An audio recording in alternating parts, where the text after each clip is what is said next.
Good evening, Dr. Phil here. Today we'll be discussing on myocardial blood supply part 2.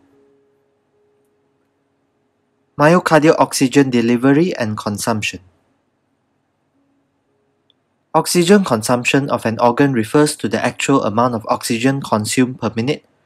Under certain conditions, oxygen demand exceeds oxygen consumption of an organ. This is due to a limitation in the delivery of oxygen to that organ.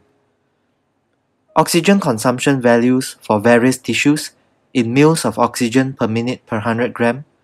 For the heart, arrested heart, 2 mils of oxygen per minute per 100 gram. At resting heart rate, it is 8 to 10. Heavy exercise, 70. For the brain, it is 3 to 3.5. Kidney, it is 5. Liver, 2. Skin, 0.2. For the resting skeletal muscle, it is 0.2. For actively contracting skeletal muscle, it is 11.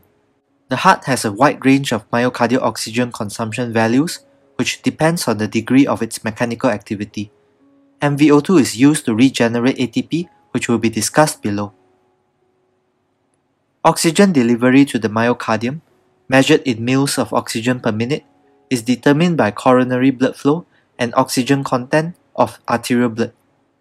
The formula is DO2 equals CBF times CaO2, where DO2 is the delivery of oxygen to the myocardium. CBF stands for coronary blood flow in mils per minute per 100 gram.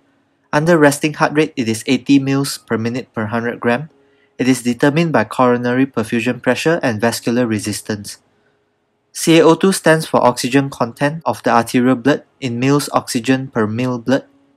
Under resting heart rate, it is 20 mils of oxygen per 100 mils of blood, or 0.2 mils of oxygen per mil of blood, or 20 volume percent. CaO2 is determined by hemoglobin concentration, SpO2, position of the oxygen-hemoglobin dissociation curve, and dissolved oxygen in plasma. DO2 to the myocardium under resting conditions is 16 mils of oxygen per minute per 100 gram of heart tissue. Determinants of myocardial oxygen consumption. Myocyte contraction is the primary factor influencing MVO2 above basal levels. Thus, factors that causes the following increases MVO2: increased magnitude of tension developed by the cardiac muscle cells, increased rate of tension development, and increased number of tension-generating cycles per unit time. Determinants of myocardial oxygen consumption includes systolic arterial pressure or afterload. Increased afterload results in increased tension development and increased MVO2. Left ventricular end diastolic pressure or preload. Increased preload results in increased tension development and increased MVO2. Myocardial contractility. Inotropes increases the rate and magnitude of myocyte tension development, and this increases MVO2. Heart rate. Doubling the heart rate increases the number of tension-generating cycles per unit time, and this doubles the MVO2. Minor determinants includes basal energy metabolism and energy for electrical activation. Relationship between MVO2, wall tension, intraventricular pressure, and ventricular radius. According to the Laplace law, for a tube, T equals PR, where P equals pressure, T is wall tension, and R stands for radius. For a sphere, T equals PR divided by 2. Ventricular wall tension T is proportional to the product of intraventricular pressure P and ventricular radius R. Thus, a dilated ventricle, as occurs in dilated cardiomyopathy, has to generate increased wall tension to produce the same amount of intraventricular pressure. In situations such as increased afterload or increased inotropy, the ventricle generates greater pressure by increasing wall tension, and increased wall tension results in increased MVO2. Therefore, MVO2 increases in situations where there are increased intraventricular pressure and increased ventricular radius. MVO2 is not affected equally by changes in ventricular preload and afterload. Increasing intraventricular pressure by 100% increases wall tension by 100%. However, 100% increase in ventricular volume increases wall tension only by 26%. This is because preload is usually expressed as the ventricular end diastolic volume, not radius. Therefore, alterations of MVO2 is lesser during changes in ventricular volume than pressure. Increased heart rate, increased aortic pressure, and increased inotropy results in an increase of MVO2 of 4 times more than an equivalent percentage change in stroke volume.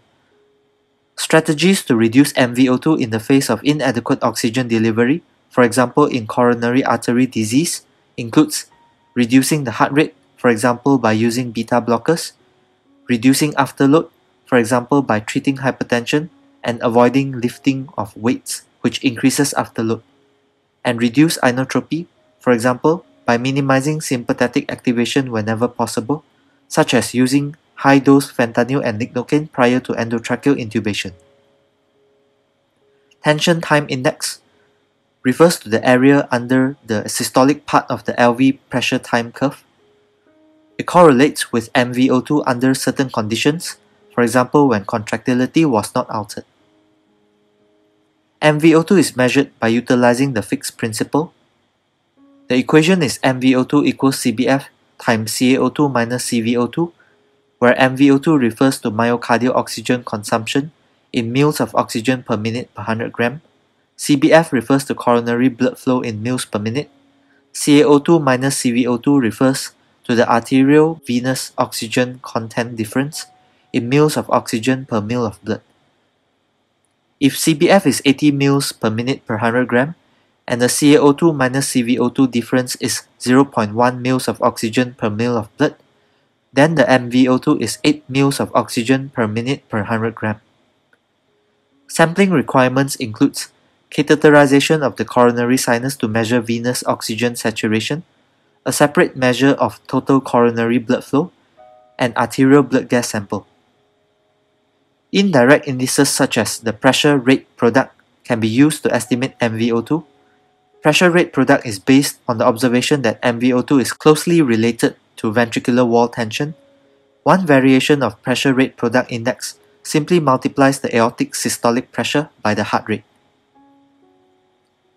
Myocardial oxygen extraction ratio. Oxygen extraction is measured by determining the difference between the arterial and venous concentration of oxygen, CaO2 minus CVO2. Myocardial oxygen extraction ratio, O2ER, is very high, around 80%. It remains constant with rest, exercise, or mild anemia. Comparatively, the average O2ER at rest for the whole body is 25%. The myocardium extracts a lot of oxygen from each unit of blood flow. The in vivo maximal oxygen extraction is 15 to 16 mils of oxygen per 100 ml of blood due to the kinetics of oxygen dissociation from hemoglobin. The oxygen extraction of the heart is typically 10 to 12 volume percent. Examples of oxygen extraction of other organs: resting skeletal muscle 2 to 5 volume percent, kidneys 2 to 3 volume percent, intestines 4 to 6 volume percent, and skin 1 to 2 volume percent. Coronary sinus PO2 is very low at 20 mmHg due to the very high myocardial O2ER. This high myocardial O2ER causes myocardial tissue to have a very limited capacity for anaerobic metabolism. Thus, increased oxygen demand of myocardial tissue has to be met by increasing coronary perfusion. As oxygen extraction ratio of cardiac muscle is near its maximum at rest, oxygen supply cannot increase substantially during episodes of increased myocardial oxygen demand unless there is increased coronary perfusion. Cardiac muscle requires blood to flow through the coronary arteries at a higher rate than its resting level in order to provide an adequate oxygen supply during episodes of increased myocardial oxygen demand. Tissue hypoxia and angina caused by coronary artery disease is therefore treated by improving coronary perfusion by using strategies such as placing a stent within a blocked vessel caused by a fixed stenotic lesion to expand the lumen, using an intracoronary angioplasty balloon to stretch a stenosed vessel open, bypassing the vessel with a fixed stenotic lesion with a vascular graft, thrombolytic drugs to dissolve a thrombosis which is occluding the vessel, antiplatelet drugs to prevent new thrombosis formation, and coronary vasodilators to relieve coronary vasospasm. Oxygen debt and the myocardium. Role of ATP in muscle function. ATP is the primary energy source for all cellular processes. For example, ATP is used for the function of membrane transport systems, such as the sodium-potassium ATPase, sarcomere contraction and relaxation involving myosin ATPase, ATP-dependent transport of calcium by the sarcoplasmic reticulum. In myocardial muscles, ATP enables increased heart rate, increased myocardial contractility, increased myocardial metabolism, and overall an increase in the mechanical activity of the heart. Cellular ATP pool depends on the balance between ATP utilization and production. Oxygen debt definition.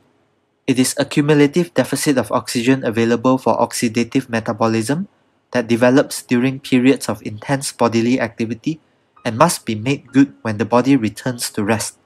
For example, in the case of muscle tissue, oxygen debt is the amount of extra oxygen required by muscle tissue to oxidize lactic acid and replenish depleted ATP and phosphocreatine following vigorous exercise. In skeletal muscles, its energy requirements can exceed the energy supply of ATP from aerobic metabolism during very strenuous exercise. Additional energy can be supplied from ATP produced via anaerobic metabolism. Lactate produced from anaerobic metabolism diffuses out of the skeletal muscle cells and is removed by blood flowing through the muscle. After strenuous exercise ceases, increased oxygen uptake occurs for some time to metabolize the excess lactate to CO2 and H2O and to replenish muscle supplies of ATP via oxidative phosphorylation, phosphocreatine, and oxymyoglobin. The size of this oxygen debt is measured by determining the excess oxygen consumption from the end of the physical exercise until oxygen consumption returns to a basal level.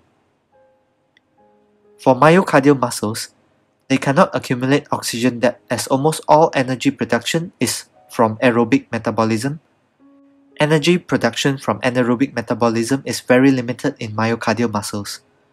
A reduction in cellular ATP levels occur if there is inadequate oxygen availability, and increased ATP utilization that is not matched by a parallel increase in ATP synthesis. Myocardial ischemia and infarction occurs in the absence of adequate ATP levels.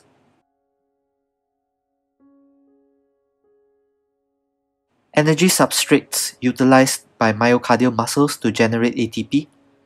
The heart uses whatever substrate that is available to it, unlike the brain, which almost exclusively uses glucose as its energy substrate. For example, several hours after a meal, the heart utilizes fatty acids 60 to 70% and carbohydrates 30% for energy. Following a recent high carbohydrate meal, the heart can adapt to utilize carbohydrates, primarily glucose, almost exclusively. Lactate can also be used in place of glucose. During vigorous exercise in the absence of ischemia or hypoxia, lactate, glucose, amino acids, ketones, and fatty acids can be used as energy substrates. During ischemia and hypoxia, the coronary circulation is unable to deliver adequate metabolic substrates to the heart to support aerobic metabolism. Glycogen can be used to produce ATP via anaerobic metabolism under these conditions. However, the amount of ATP that the heart is able to produce by anaerobic metabolism is very small compared to that produced from aerobic metabolism. Cardiac glycogen stores are very limited and are rapidly depleted during hypoxia. Glycogen occupies 2% of the cell volume in the adult cardiac myocyte and 30% of the cell volume in the fetal cardiac myocyte. Normal coronary arterial blood flow rate at rest is 200 to 250 mL per minute or 5% of cardiac output. During vigorous exercise, coronary blood flow can increase by up to 5 times or 1250 mL per minute. Coronary perfusion pressure, CORPP. Perfusion pressure. In general, the perfusion pressure is the difference between the arterial supply pressure and the pressure in the venous drainage for that tissue. Outside pressure applied on the capillaries is another pressure that has to be included in measuring perfusion pressure. It is also known as the Starling resistor. It significantly affects certain circulation such as that of the brain, heart, and lungs. The coronary perfusion pressure refers to the driving pressure for the coronary circulation. Three pressures to consider includes arterial pressure, intraventricular pressure, and coronary sinus or right atrial pressure. Coronary perfusion pressure is considered as the perfusion pressure during diastole because this is when the driving pressure is highest and most of the flow in the left ventricle occurs. The formula is aortic diastolic pressure minus left ventricular diastolic pressure or right atrial pressure, whichever is larger. Right atrial pressure represents coronary sinus pressure. Coronary perfusion pressure approximately equals aortic diastolic pressure, as LV diastolic pressure and right atrial pressure are usually very much smaller than aortic diastolic pressure. Peripheral arterial diastolic pressure may be used as an index for coronary perfusion pressure. However, it can be difficult to obtain an accurate diastolic pressure peripherally in certain cases.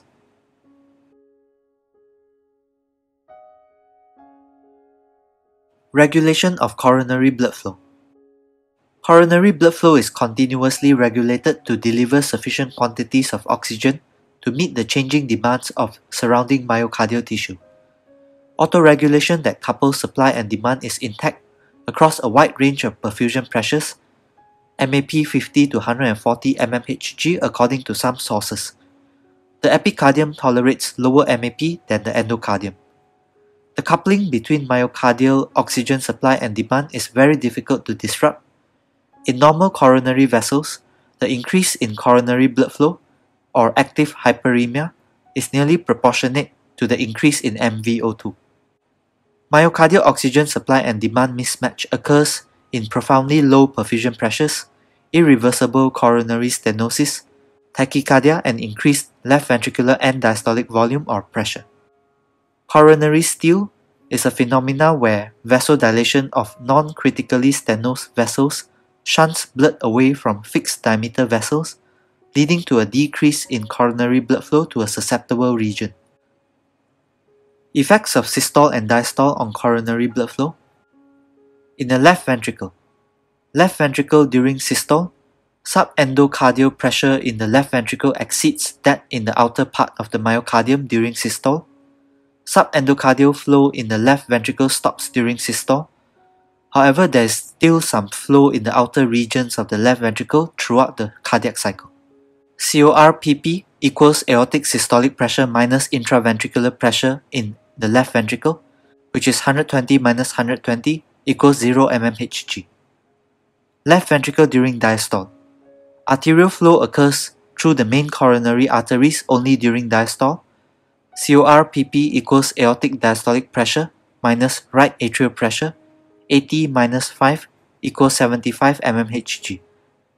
These equations assume static pressures, intraventricular pressure transmitted equally throughout the wall of the ventricles, and not accounting for the anatomy of the coronary circulation. Right ventricle. Coronary perfusion persists throughout systole and diastole in the right side of the heart, as it is a lower pressure system when compared to the left. Right ventricle during systole, CORPP equals aortic systolic pressure minus intraventricular pressure in the RV, 120 minus 25 equals 95 mmHg. Right ventricle during diastole, CORPP equals aortic diastolic pressure minus right atrial pressure, 80 minus 5 equals 75 mmHg. Heart rate and coronary blood flow. At a heart rate of 72 beats per minute, 0.3 seconds will be spent in systole and 0.5 seconds will be spent in diastole. Tachycardia reduces time spent during diastole and can compromise ventricular perfusion and ventricular filling. Local regulation of coronary blood flow. Vascular tone and blood flow is determined by the balance between local regulatory mechanisms and extrinsic factors such as autonomic nervous system control and circulating hormones. Tissues and organs can regulate their own blood supply to meet their own metabolic and functional needs to varying degrees. Examples of mechanisms to achieve this local regulation includes autoregulation, active hyperemia, and reactive hyperemia. Autoregulation refers to the intrinsic ability of an organ to maintain a constant blood flow despite changes in perfusion pressure. Active hyperemia refers to an increase in organ blood flow that is associated with increased metabolic activity of an organ or tissue. Reactive hyperemia is the transient increase in organ blood flow that occurs following a brief period of ischemia. Local metabolites that causes coronary vasodilation includes hydrogen ions, adenosine, potassium, phosphate, CO2, prostaglandins, nitric oxide, lactate, adenine nucleotides, H2O2, etc. For further details of mediators responsible for local regulation of coronary blood flow, kindly refer to the article by Adam G. Goodwill, published in 2018. Autonomic control on coronary vasodilation. Its influence on coronary vasomotor tone is negligible. The transient alpha-1 adrenoceptor-mediated coronary vasoconstriction is overcome by a functional sympatolysis, where coronary vasodilation is caused by enhanced production of vasodilator metabolites due to the increased mechanical and metabolic activity of the heart, resulting from beta-1 adrenoceptor activation of the myocardium. Vagal stimulation elicits coronary vasodilation and decreases MVO2 from bradycardia. Collateralization of coronary vessels. This is a phenomenon where progressive ischemic coronary artery disease results in angiogenesis and formation of new collateral vessels to bypass the stenosed ones. Effects of a fixed coronary stenosis on coronary blood flow.